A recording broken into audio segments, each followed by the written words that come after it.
I was thinking of taking out this mention in Matthew, and shall hate one another, because Mark and Luke and Matthew all have it more explained, and you shall be hated of all nations for my name's sake. However, both of these are in Matthew. That mention was Matthew 24:10. Then shall many be offended and shall betray one another, and you shall hate one another. But just one verse earlier it said, then shall they deliver you up to be afflicted and shall kill you, and you shall be hated of all nations for my name's sake. So it has both. I'll put both. That's not too much of a problem. So Matthew 10.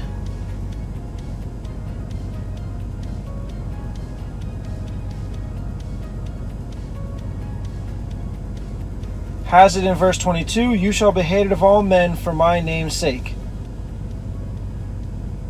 Matthew 24:9, and you shall be hated of all nations for my name's sake. Mark 13:13, you shall be hated of all men for my name's sake. Luke 21:17, you shall be hated of all men for my name's sake.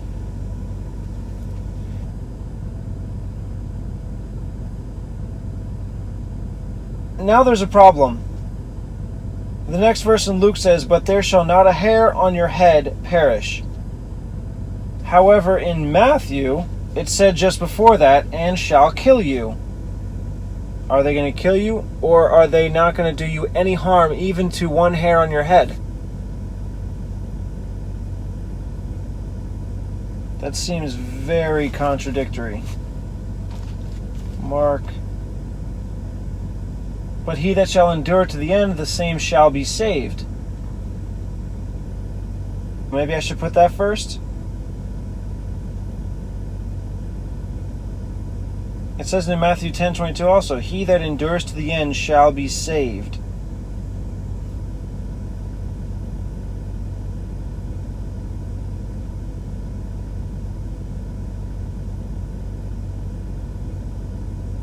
I don't want to have these right next to each other, to at least have a separation of timing. At this time, they're going to kill you. At this time, not a hair on your head is going to perish. Luke says you will be hated, but you will not perish immediately after the betrayal. Matthew, immediately before the betrayal. Well, actually, it says deliver you up, so that could be the betrayal. And shall kill you, and shall hate you. And many shall be offended and shall betray one another. So it's surrounding the betrayal.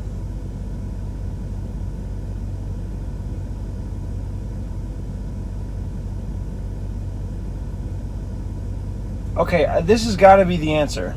In Matthew, in verse 9, it says, they shall deliver you up to be afflicted and shall kill you. Then verse 10 happens, you shall be betrayed. Verse 11 happens, false prophets. Verse 12 happens, iniquity shall abound, love of many wax cold. Then verse 13, but he that shall endure to the end, the same shall be saved. That's got to be where I put Luke. You will be hated.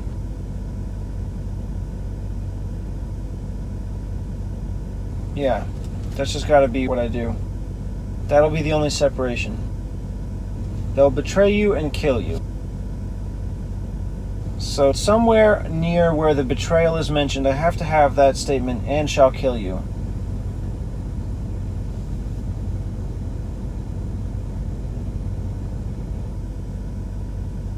So it has to be after they're delivering you up, because that's clearly what was mentioned in Matthew 24, verse 9.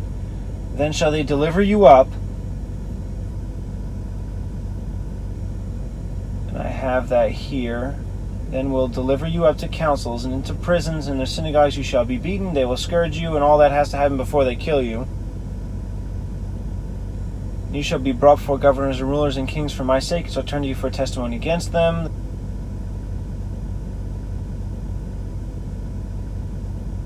Then they'll bring you for synagogues and deliver you out to magistrates and powers. Settle it therefore in your hearts to take no thought what you shall speak, neither do you premeditate beforehand what you shall answer.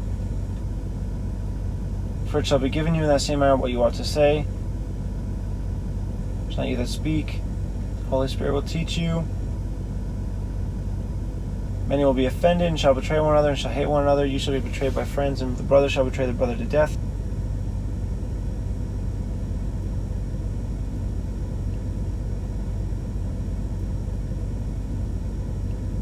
Oh, I remember. I was going to have, they will kill you and cause them to be put to death.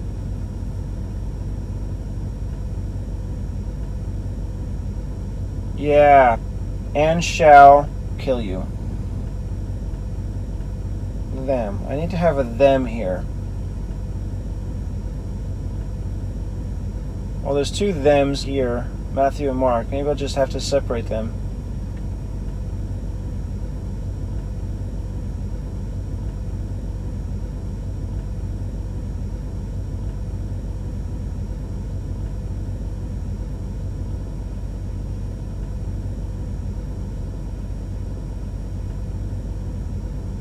I'm going to move Mark. I'll have this one be Matthew.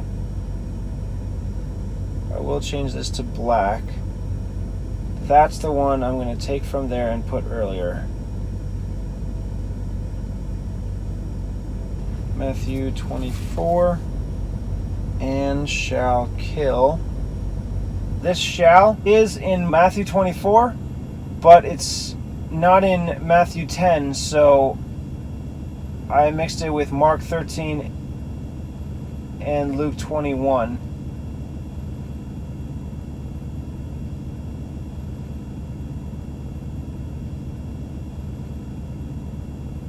And I took it out of here, so I just have and cause.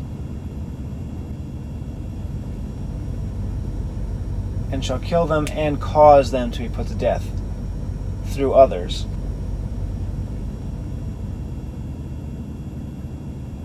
Matthew 10 continues, and you shall be hated of all men for my name's sake. And now I will finally put that from Matthew 24 as well. And you shall be hated of all nations for my name's sake. Mark 13:13, and you shall be hated of all. Luke, and you shall be hated of all. Alright, that's the same. Two places in Matthew, Mark and Luke. And you shall be hated of all. Now, in Luke, men is in italics. In Mark, men is in italics. In Matthew 24, it's just nations, not in italics. In Matthew 10, men is in italics. So, men is added in all three of those places. Only in Matthew 24 does it have a word, and it's not men, it's nations. So I'm going to go with that. And this is just Matthew. Gray again. For my name's sake.